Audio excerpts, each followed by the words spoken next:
Going on, guys? Gonna do another quick video, and this is a video to all of all of the military members, my brother veterans, disabled veterans. This is my idea that I've been thinking on how I would actually solve the VA. This is what I would do. Number one, I'd make every VA hospital private. Number two, the only way that they could actually get funding is through the veteran themselves. So yes, I am talking about giving veterans vouchers. So the idea is, and here's the thing, the VA has the second highest budget that we have. Okay, it's the second highest federal on the federal budget. There's only 30 million veterans that are enrolled into the VA right now.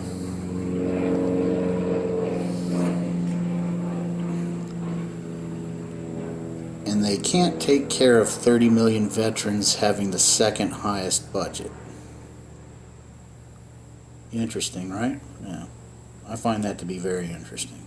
So, I did look up on the internet and I cannot freaking find it. If anybody can find this, please let me know where you found it and please provide a source for it. I was searching online for the average cost of how much the average cost of taking care of a veteran. So say the average cost, let's say my average cost for me to go to a VA facility, say it's let's say it's $250,000, okay? To take care of me, for me to go to the VA, it costs $250,000 for all of my ailments and all this other stuff, okay?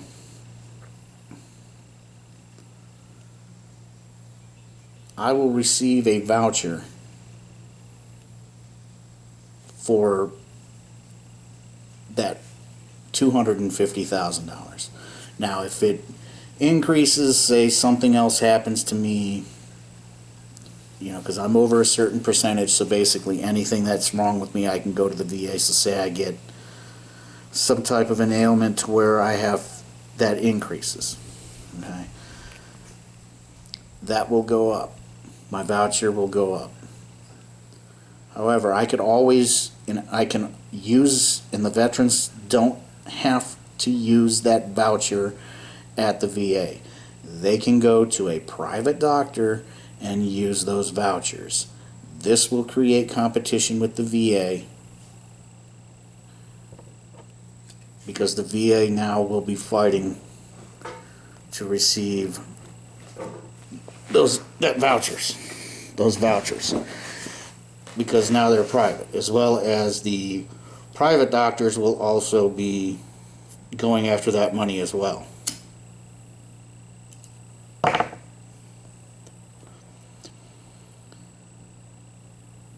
If the price goes down, say it no longer, due to competition and things like that, it's no longer $250,000 to take care of me, it's $200,000 to take care of me. So that voucher will obviously go down. And the veteran will be able to seek care anywhere, in any state. When we were going on vacation and we were driving from Colorado to South Carolina, I ran into a veteran. This veteran had cancer. The VA out here in Tennessee did not offer a couple of treatments that this veteran wanted to try. So he actually, I can't remember whether or not he said he actually had to go to, I think he has to go down to Florida to do it. Florida offers these. So I think the veteran should have more than the opportunity to go down to Florida or wherever, and he should be able to try whatever he wants. Go wherever he wants. If he wants to go to freaking India to seek treatment for something, he should be allowed to do it.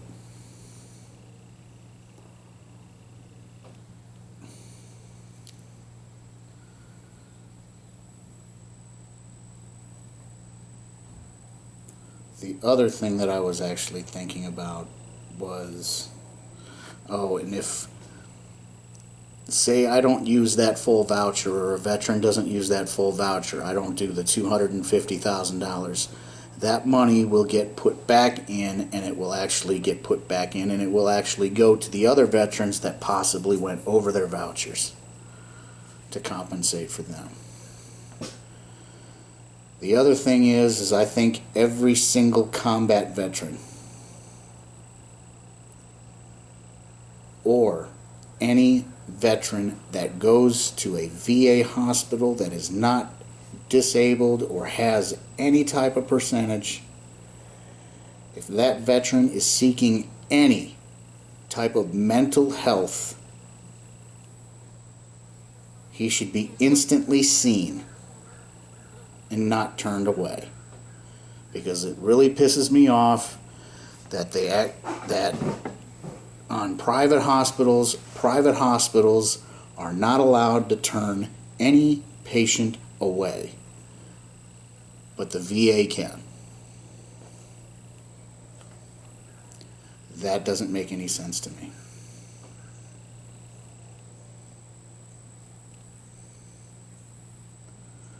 So I think any veteran that actually has any type of mental goes up to the VA for any type of mental questions or anything like that, wants to be seen by a psychiatrist or anything like that, I believe he should be seen instantly.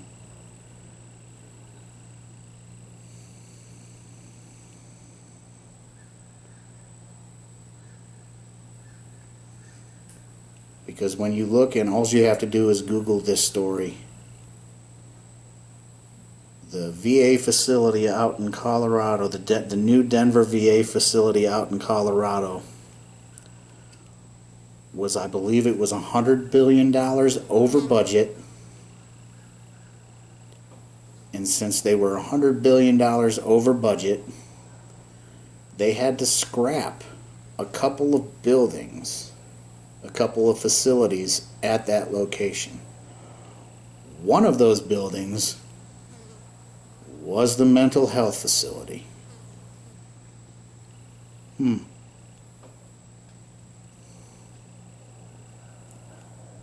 So, if you think I'm being silly or anything like that, please, and nobody, I believe as of today, nobody's been arrested, nobody's gone to jail. I don't even believe there was any type of investigation for that VA facility being $100 billion over budget.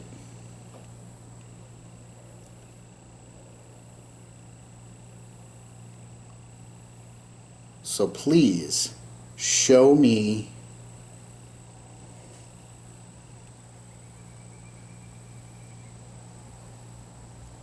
an independent private hospital, public hospital. Please show me one public hospital that was $100 billion over budget when they were building it.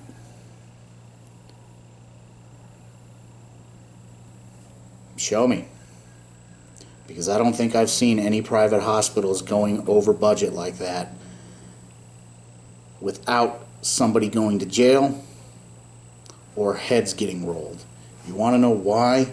Because those are private individuals putting their money into it. So they're going to look at everything that's being spent very, very closely.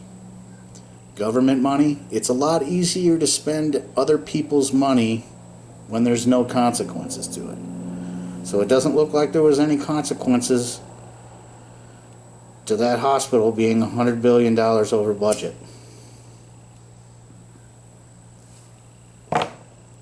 And I had to go into that hospital a couple of times, and when I went into that hospital,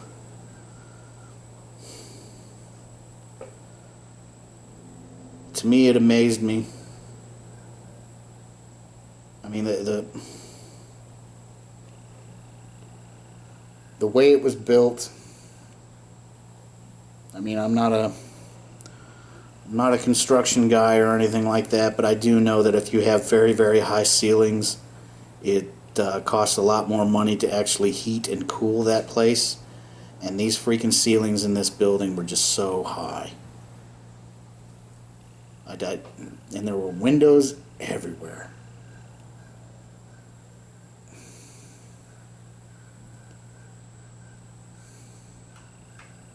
But those are my ideas on how to improve the VA, and I think something like that would actually work, and I think it would actually decrease the budget, and I think that would help a lot of veterans, because they would be able to get seen anytime, anywhere, and they would not have to wait.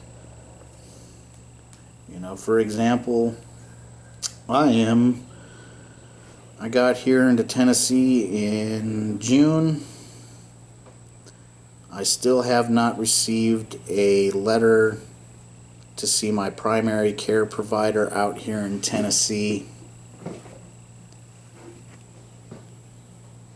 And it's almost October. So I don't even know who my primary care provider is out here in Tennessee. I am overdue for my colonoscopy because I was supposed to get my colonoscopy before I left Colorado, but since we moved, I had to cancel my colonoscopy and move. And I have ulcerative colitis. So something like that doesn't really need to get put on hold. What do? Yeah, I could go to the private doctor right now and use my insurance. Could do that.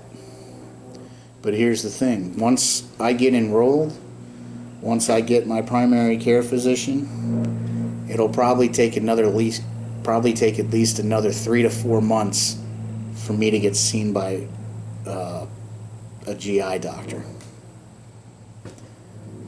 I talked to I believe it was my mother. I asked my mom.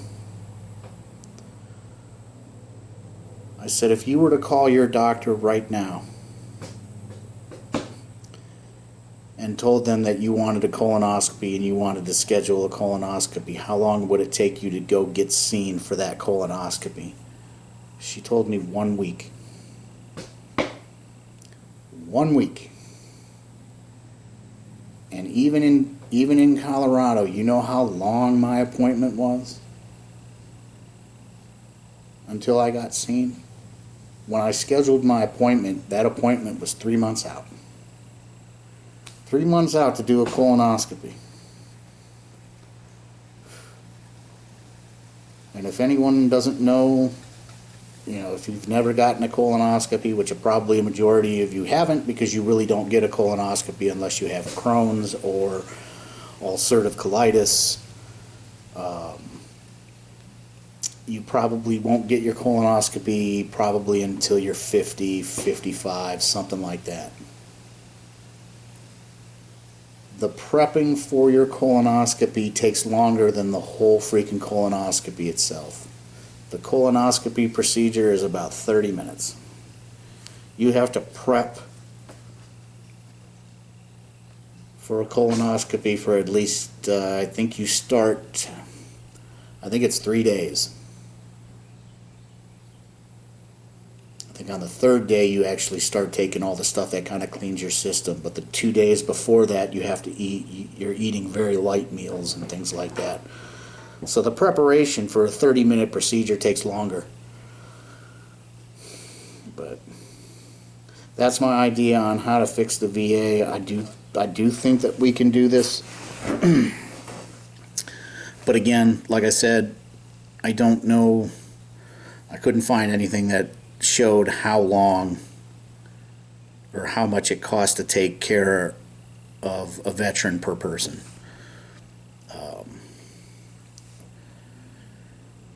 But you know, when you see all this stuff going on and you see that how veterans are actually treated, especially when they're put through these useless wars that do not benefit the American people at all. They just benefit these globalists and all of these other people. And you know, I mean, me and one of my coworkers actually had a discussion one time, and this is one of the reasons. I don't know if this is true, but to me, if they only care about money, to me it does kind of make sense a little bit. One of the reasons why I believe that the government, the VA, does not want to help some of the veterans that have a mental disorder is because I believe that once you get diagnosed with a mental disorder, I believe you're 100% disabled. So I took that VA rating of 100% disabled, multiplied it by, you know, the average lifespan of a veteran, which I think was, or just anybody in general. So you're looking at 65, 70 years old, depending on your gender, male or female. And took that over that whole lifetime. And you get into the millions of dollars of that disability, you know, throughout their life. And you have a lot of veterans that are, unfortunately, you know, killing themselves, committing suicide.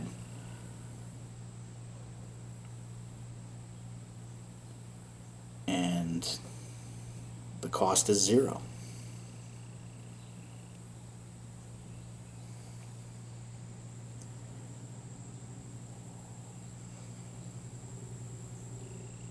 You know, and when I looked at that, I mean, it made me sick. It really made me sick that they, to where I sit there and I look at it and it just, I mean, I even hate to say it. I don't even really want to say it, but to me it seems like they would rather have the veteran kill themselves than have to take care of them or put that money towards them throughout their course of their life.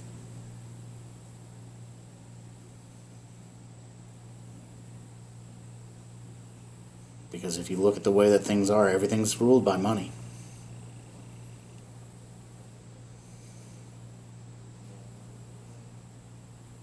You know, I mean, even if that veteran still keeps his insurance policy, that insurance policy is only going to pay out about $250,000. That's if you've got your max or something like that. I think it's $250,000. But at $250,000, I think the government would rather pay $250,000 and have you off yourself than to have to pay millions of dollars over the course of your life.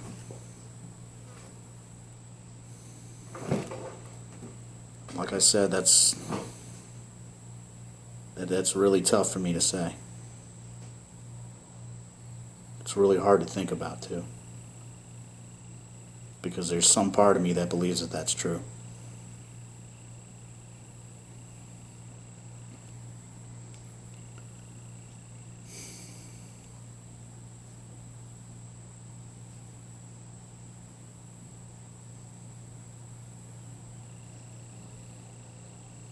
Alright, guys. Take it easy. You know, share this video if you can. If you're suffering from mental health, regardless of whether or not you're a veteran or not, if you're suffering from any type of mental health, please seek help. Please don't kill yourself.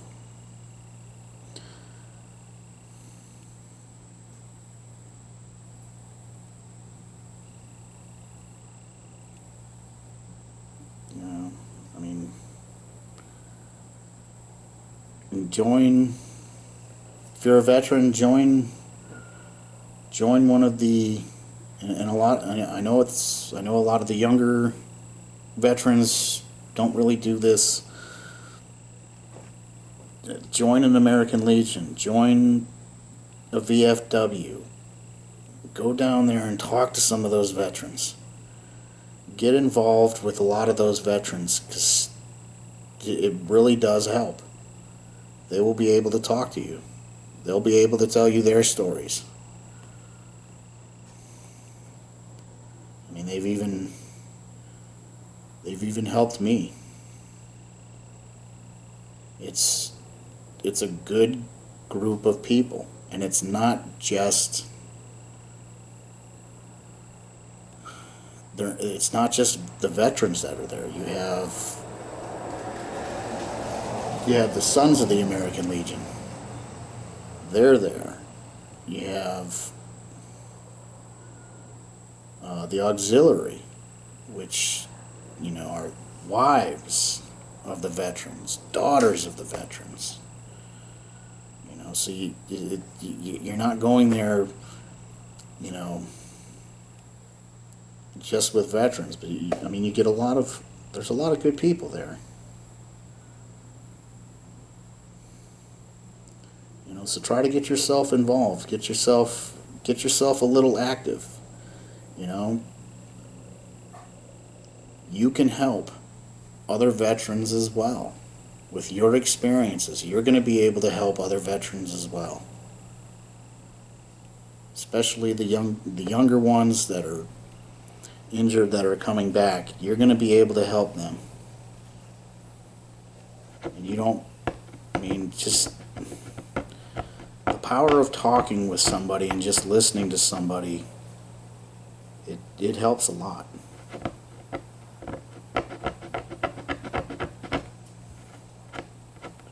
You know, I mean, I wish I could actually have a channel to where I could just talk to some of these veterans, but